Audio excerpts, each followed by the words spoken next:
Welcome to the She Force Show. I'm Amy Carlson, and today I have my lovely guest, Melissa Conkling. Welcome.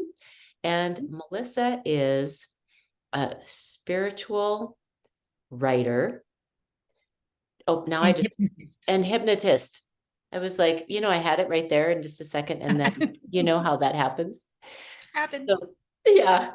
So tell us more, Melissa, about how did you come to be a spiritual hypnotist and writer? It was kind of an interesting little journey.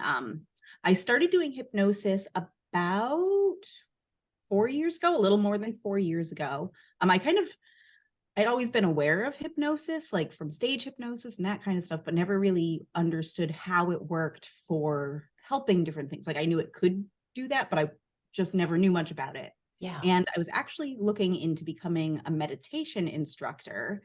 And I had kind of started my own little business on the side. And all at the same time, I came across a marketing course advertised on Facebook that was called Hypnotic Marketing. And it was all about just different images and wording to use on social media for marketing purposes, kind of using the power of the subconscious mind. And it was like $37. I was like, okay, cool, I'll check that out. Why Yeah. not? And then through that, ended up getting introduced to hypnosis. It was taught by a hypnotist and a hypnosis instructor. So ended up taking her intro class, getting certified through her. And that pretty much is how I got into hypnosis.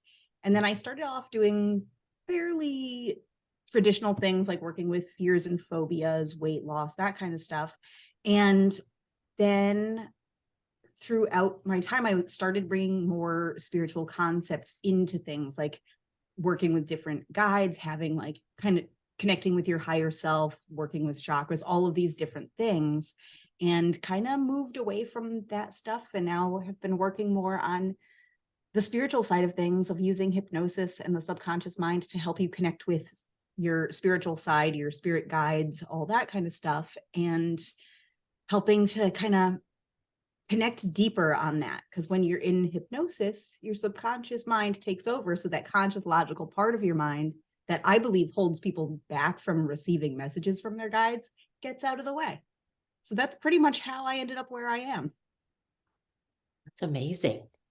And then the writing part, how does that fit in? So the writing part is an interesting one. I've always enjoyed writing. I have never necessarily thought of myself as much of a creative writer, though that is shifting over time. Like all through grad school, like I can write a research paper like there's no tomorrow. Like some people are like, give me something with tests and I'm okay with that. I'm the more papers, the better, because I just enjoy writing. And what I have found, and this is kind of something that I actually started doing that I wasn't even aware of when I was in grad school, is kind of using a slightly hypnotic state to do my writing. And I Oh, never knew I was doing it before. And it wasn't until the past year or so, as I've been connecting more and more with my guides and my intuition, and have been feeling really called to incorporate writing into my business more.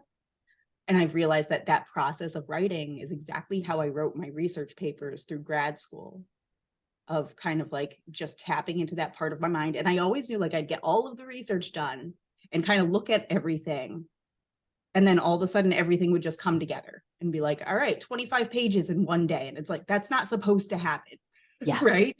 But that's how I've kind of been writing for as long as I can remember. I remember being very conscious of it in grad school because I would put on one particular movie because of the music in the background and because I knew it well and I didn't have to pay attention. So it kind of just like put me in a little slightly hypnotic zone.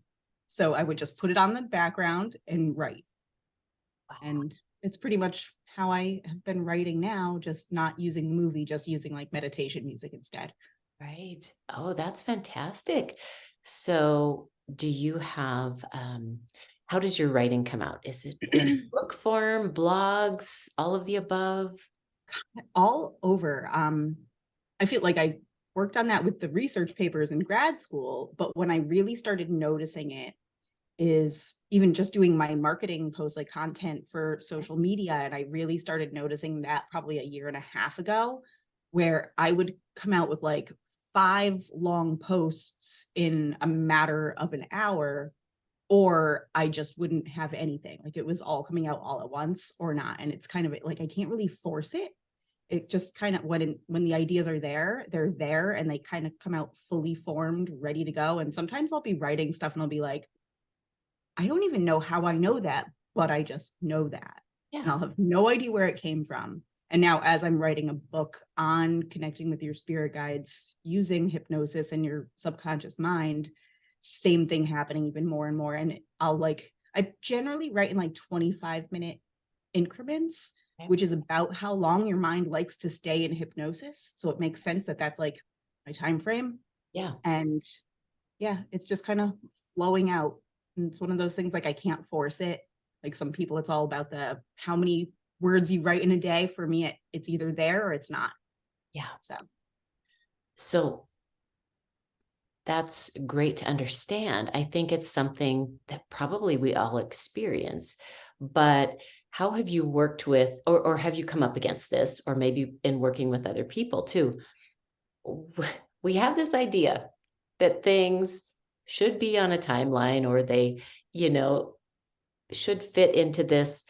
And so, in working with that, in knowing what you know, and in knowing how it goes for you, how have you made peace with that, or helped other people to make peace with that too? That, like you say, rather than forcing, should kind of, what would you do? You call it like um, waiting or allowing or? yeah, it's more of a just kind of it's sort of like channeling in a sense, but it's not quite channeling. It's more Yeah, channeling like through my higher self than like channeling like actual spiritual guidance or something like that. Because it's like it's something that comes so fully formed. And it's one of those things that because I trust the process so much, and when I'm in that flow zone, I write so much so quickly that then if I have a couple weeks off where it's slower, I'm just assuming that like the next idea is kind of formulating in the back of my mind somehow and it's going to come out when it's ready. And it's really about learning to trust myself in that process and trusting that everything is happening at the right time for me for whatever reason, kind of that divine timing thing. So that's pretty much, it's really just that trusting myself more than anything. oh my gosh, and isn't that huge Yeah. for everything? Trusting ourselves. And I feel like that leads us right into, I love to talk about confidence, how Mhm. confidence has shown up in your life, what it's come through, perhaps what you've noticed in working with other people. And I feel like that trust piece Yeah. probably ties right in. Yeah, I would definitely say that since really kind of embracing this more spiritual side of things that I've been on, and it took a while at first because I was a little nervous about like posting about it online because there are certain people that know all about it and there are certain people that don't. And putting it out there online for like all of my friends and family who are going to have all different beliefs and whatnot and different like preconceived ideas of what spiritual is supposed to look like and all that kind of stuff. I was nervous about really sharing that with those people, not so much the people that I know on social media are into that because they already know and we've already talked about that in like different groups and whatnot, but putting it out there publicly for my people that I know in real life was a little it was tough, but at the same time, like as I got more comfortable with what I was doing and what I was writing, it got easier and easier. And it's one of those I don't think anyone is ever going to be 100% confident all the time. That's just not normal because we're always evolving and something new is always going to show up and we're going to be like, "Oh wait, that's new. Am I supposed to be doing that?" So it's always going to be happening in some way, but it's really, I do think as much as sharing that spiritual side of me was a little daunting at first, that's also the side of me that has given me that confidence because it's that part of me that knows that this is part of what I'm supposed to be doing in the world. Because like when you're connecting with that spiritual side, you get so clear on what your purpose is, on what your message is, that it's kind of like, well, it's a little scary, but I also know that it's what I'm meant to be doing.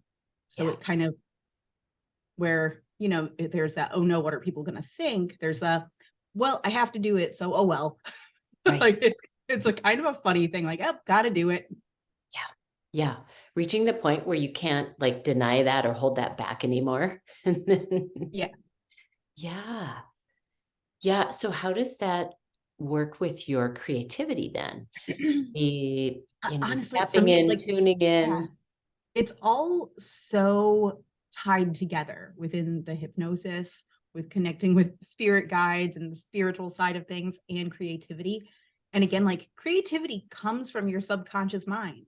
So that's what hypnosis works with. So of course it's like as I'm working with that more and more, of course my creativity is being opened up so much more than I've really allowed it to for a while.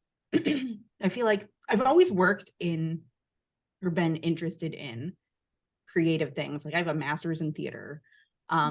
So creativity is kind of something I've always done. I love making stuff, like just anything I can make with my hands, like even like sewing, cooking, whatever it is, I love it.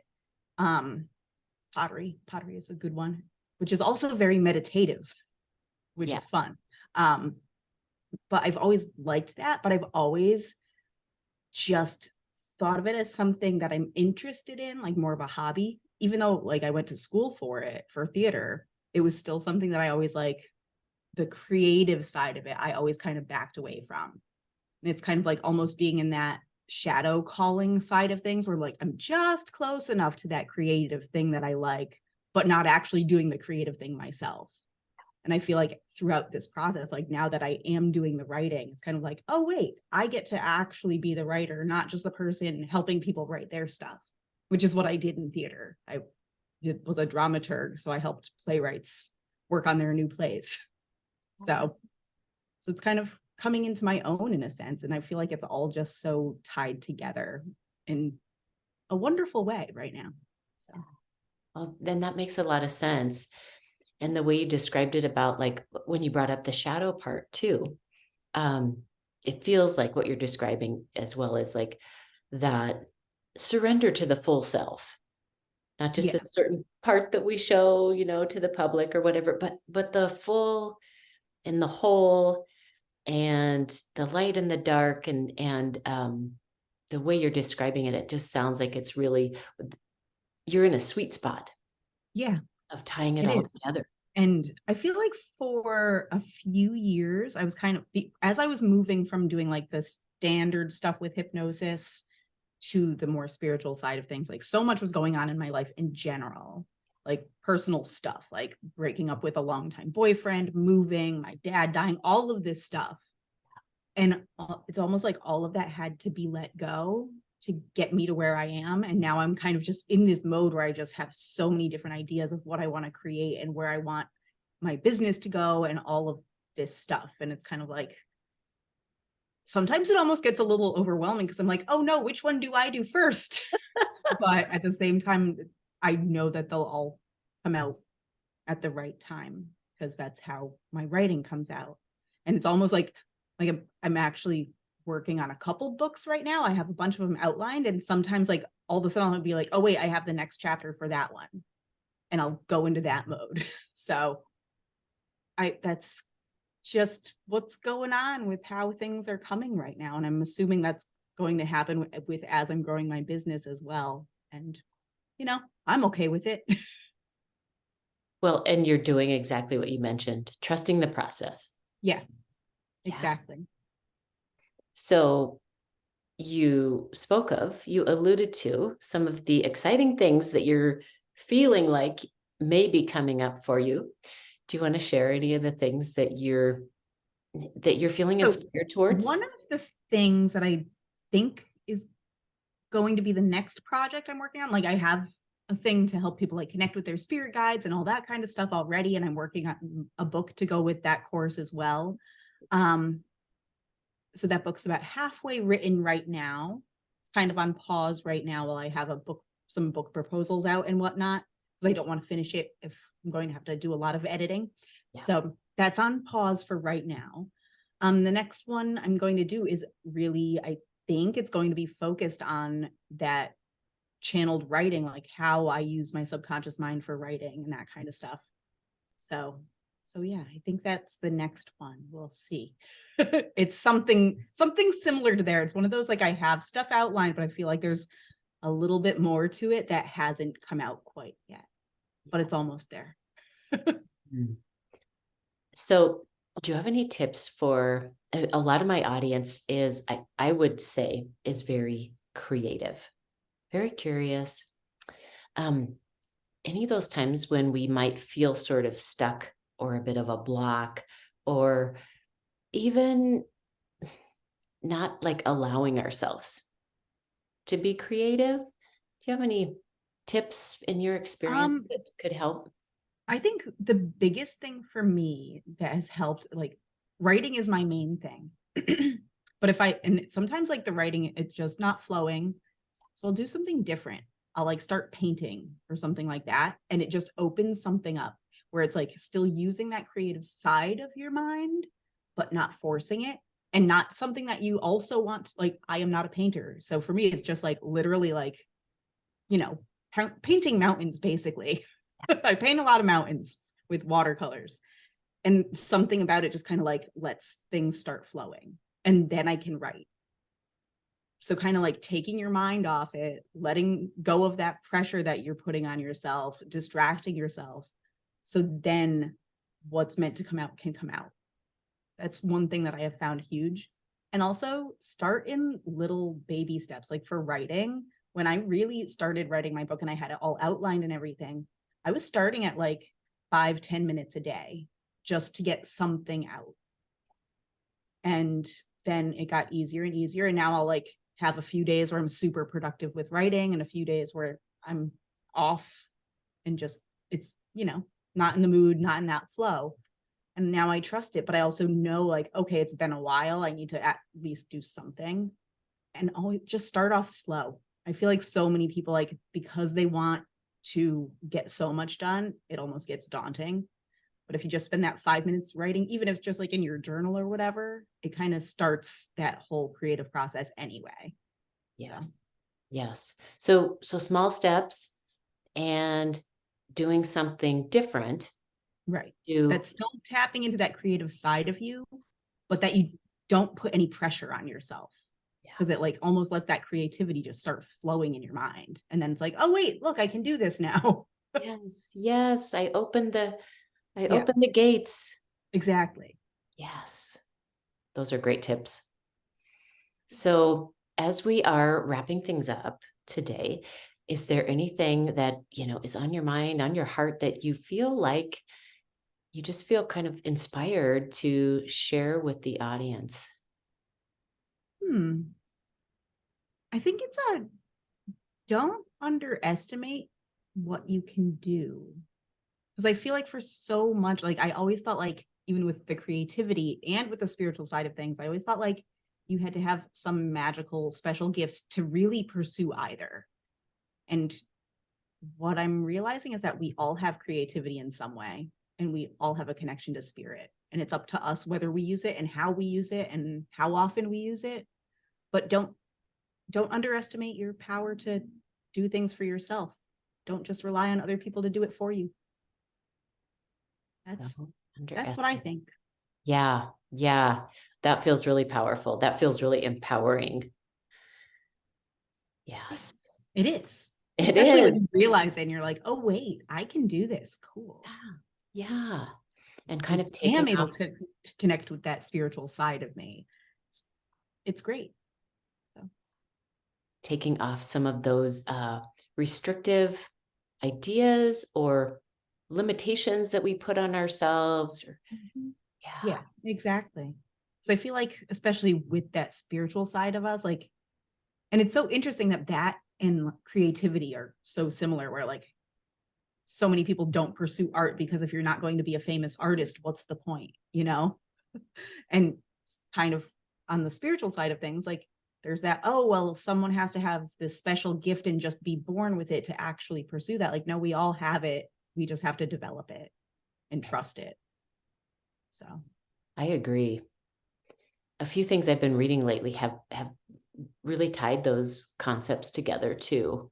Um, whether it's looking at it from a self-actualization kind of space where creativity and spirituality are really interconnected, or in the yogic studies, of Mhm. having even with the alignment of the spine and how we've got the creativity and the spirituality dancing as one. Right. Yeah. Yeah. It's amazing how many things are all so tied together. And it all comes from like that different connection that we have within our mind, the spiritual realm, our bodies, everything. So it's all intertwined. All So intertwined. Yes. On that note, that feels like just the perfect place to tie this all together. And thank you for your time. Thank you for your wisdom, the sharing of your own unique path, and thank you for having me. the words of empowerment that you have dropped in here so beautifully. Thank you so much. And to our audience, I always love to say as we wrap up that take a nugget that really stands out to you. And as you are leaving this recording, prepare to do something with it. Take some action that will lead to your next transformation. Absolutely. Thanks again, Melissa. Thank you.